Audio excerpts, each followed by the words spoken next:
Olá, bom dia, boa tarde ou boa noite, bem-vindos a esta que é a vossa nona lição, aqui desta que é a 10ª oficina, mais concretamente o programa do Político de Topo, em que estamos aqui a enunciar os princípios fundamentais da política, desta arte, que no fundo é uma arte, mas também é uma área das 12 oficinas, uma área de vida que tem regras, que tem formas de funcionamento, e nós baseamos aqui muito em Maquiavel, uma série de outros autores, e fundamentalmente em Robert Greene, que tem uma obra incontornável, As 48 Leis do Poder, para a qual eu remeto, e que é fundamental para percebermos aqui todas estas leis de forma mais aprofundada. Também que há outros autores que também, com os quais podemos dialogar e com os quais podemos aqui estruturar, e onde tentamos captar aqui um bocadinho o outro lado da política, o que é isto da política, o que ela significa, digamos, naquelas partes menos visíveis ou menos conhecidas, mas que também são fundamentais para nós trabalharmos e evoluirmos. E a política tem muito a ver com isto, com a capacidade de nos construirmos, de sermos capazes de perceber como é que nós funcionamos, como é que funcionamos em relação com os outros, como é que são as relações de poder e, fundamentalmente, como é que nos comportamos publicamente e como é que as coisas funcionam no espaço público. Que o espaço público é, de facto, muito diferenciado do espaço privado, da intimidade, que foram áreas que nós demos nas oficinas básicas, onde se calhar a relação é um bocadinho diferente, menos positiva, menos de pressão, mas que aqui no espaço público realmente acaba por ser diferente. Onde a visibilidade, onde a validação tem um peso realmente significativamente diferente, mas com o qual também temos que saber lidar e que faz parte também da vida. Portanto, faça as pessoas virem até você, acaba por ser aqui o título desta lição 9, que tem aqui como subtítulo A Arte de Conquistar Sem Discutir. E basicamente, hoje vamos aqui falar essencialmente como é que nós conseguimos, pela força da nossa imagem e presença, conquistar muito mais do que muitas vezes pelas palavras, pela comunicação, enfim, trabalhar aqui uma série de outros elementos que também operam nas relações de poder e que acontecem muito nas relações de poder público, nomeadamente nas autarquias, na Presidência da República, nos governos regionais, mas também e essencialmente no Parlamento, que é aqui o objetivo fundamental da nossa lição, não é? Que o programa do Político de Topo é sobre a oficina do Parlamento, que é aqui o molde essencial a partir do qual nós procuramos explicar aqui esta arte de conquistar sem discutir e como é que nós podemos atrair as pessoas e trazê-las para o nosso lado sem falar muito ou sem fazer uma, digamos assim, uma grande exposição física. Então, a Vitória de Pirro e a Arte do Silêncio, não sei se sabem o que foi a Vitória de Pirro. Vitória de Pirro é destacada como uma das batalhas da antiguidade, travada por um general, e esse general venceu digamos, com a quase exaustão, ou a exaustão quase completa das suas tropas. Ou seja, ficaram muito poucos vivos, o que significa que venceu, mas aniquilou o seu próprio exército. E isto ficou como referência à Vitória de Pirro, como sendo aquela vitória que acaba por ser uma derrota ou uma quase derrota.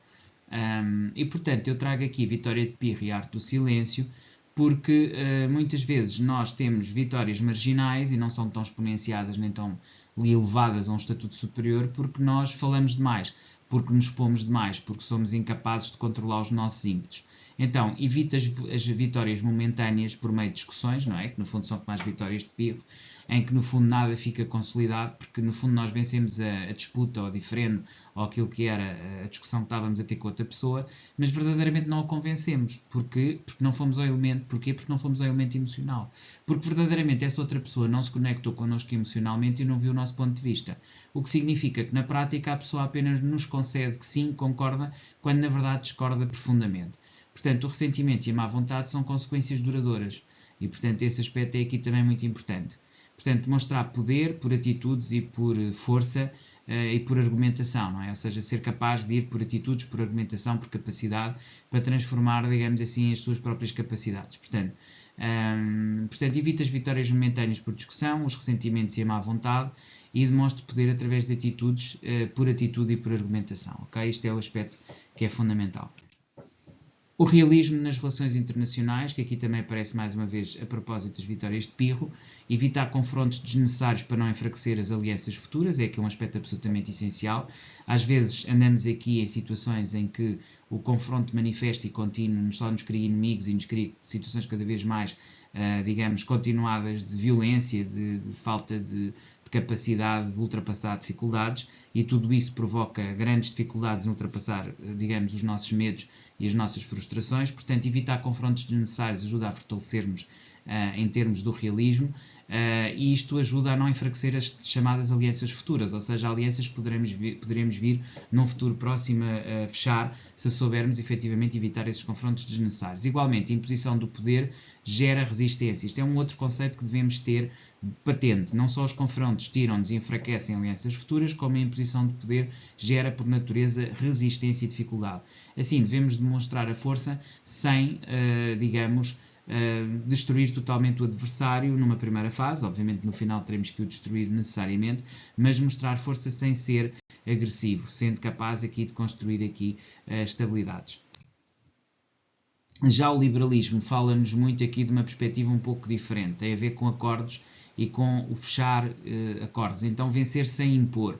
Os acordos são, por definição, acordos de vontades, não é? O acordo significa acordo de vontades, ou seja, a conciliação de duas vontades, a aproximação dessas duas vontades. Então, os acordos, para serem verdadeiramente fortes e durarem muito, eles têm que nascer do consenso. Se há uma imposição, assim que essa relação de poder frágil se esbrua ou de alguma forma se torna, digamos, porosa, ou seja, a partir do momento em que ela se desfaz, não é? Em termos mais práticos, o que vai acontecer é que o acordo também se desfaz.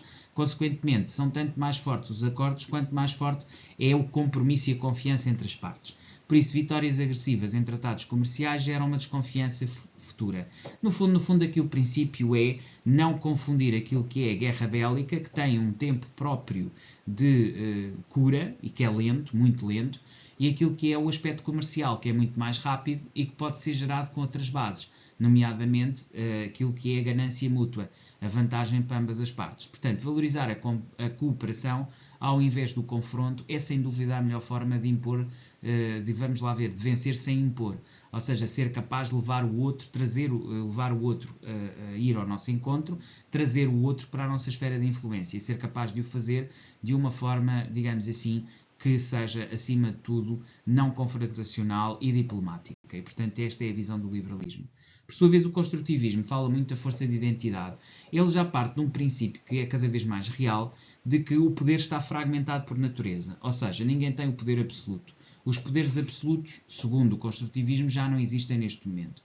E, de facto, se formos a refletir bem, existe uma série de falácias acerca do poder militar, que ainda se afirma como um poder absoluto, com armas de destruição maciça, que na verdade também não é verdadeiramente real. Porquê? Porque esses conflitos, se realmente fossem existir nessa escala, eles determinariam o fim da humanidade. E, portanto, isso também tem uma cota parte de irracionalidade e de irrealismo. Portanto, evitar conflitos abertos para proteger a reputação acaba por ser aqui o aspecto absolutamente essencial que temos de ter no contexto do construtivismo. Construir uma imagem de uma parceria confiável por meio de ações e respeito mútuo é outro aspecto que aqui também deve ser muito trabalhado, ou seja, ser capaz de estabelecer imagens de confiáveis, de parcerias mútuas, de respeito mútuo, são tudo aspectos muito importantes que aqui devem ser trabalhados de forma contínua. Finalmente, temos aqui então a questão, ou pelo menos temos aqui também um aspecto importante a ter em conta, que é o poder da ética, e o poder da ética vem muito quer em Robert Greene, quer em Nicolas Maquiavel. Nicolau Maquiavel, que é talvez o primeiro grande escritor sobre a área da política e do poder, com o seu Príncipe, e depois aqui, obviamente, as leis do poder de Robert Greene. E aqui vamos muito para a questão ética, não é? Pronto, a lei 9, que é esta lei que estamos aqui a trazer, tem a ver essencialmente com convencer por ações e não por argumentos. Ou seja, a prática, a realização das ações, o ser consistente, o fazer, mais do que o dizer. E, portanto, com a ação nós impomos muito mais do que quando estamos em argumentação, do que quando estamos a falar. Ou seja, se nós agirmos e demonstrarmos pela ação, nós não precisamos dizer nada. A própria ação, o próprio resultado da nossa ação, melhor dizendo, aquilo que foi o resultado implementado por via da nossa ação, ele impõe-se por ele próprio. E é perfeitamente visível o patamar que atingimos com uma determinada solução. Depois, descobrir o ponto fraco e usar as atitudes de forma discreta. E Maquiavel tem aqui muito também, em termos de princípios, tem aqui muita ideia de influenciar pela percepção e não pela imposição. Ou seja, sermos capazes de antecipar, tendo uma percepção real daquilo que é, digamos, o terreno, ajuda-nos a ser capaz de conquistar pela percepção e não pela imposição. Já relativamente aqui a um exercício de demonstração sem discutir.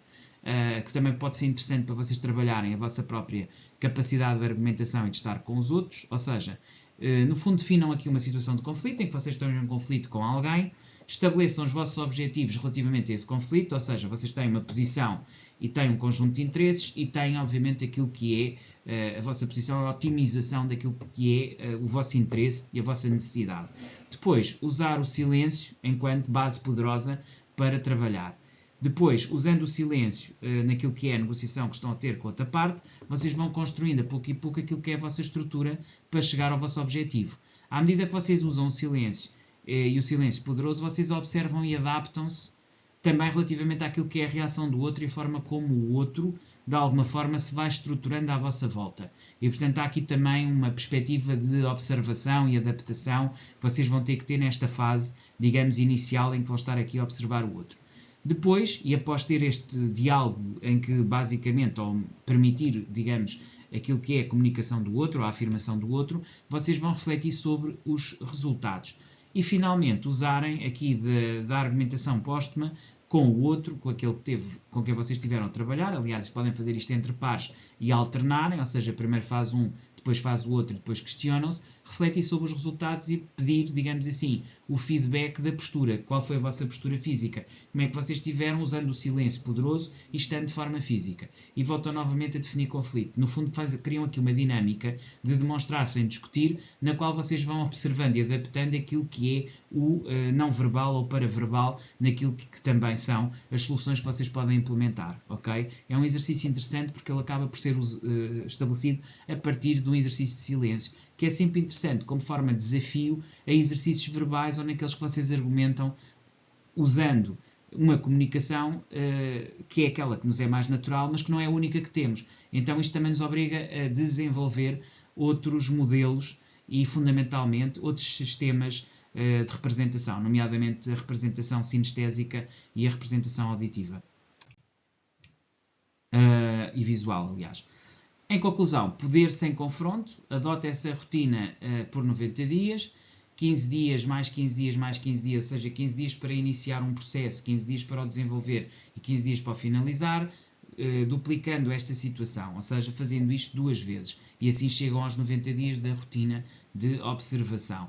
Depois, registar a sua evolução, criar o hábito de influenciar com a presença e com a atitude, ou seja, no fundo, criarem uma rotina de exercícios de silêncio, nos quais usem o silêncio como elemento motivador e poderoso, e criarem um hábito de influenciar com presença e atitude e não com palavras. Basicamente era isto que eu tinha para vocês hoje.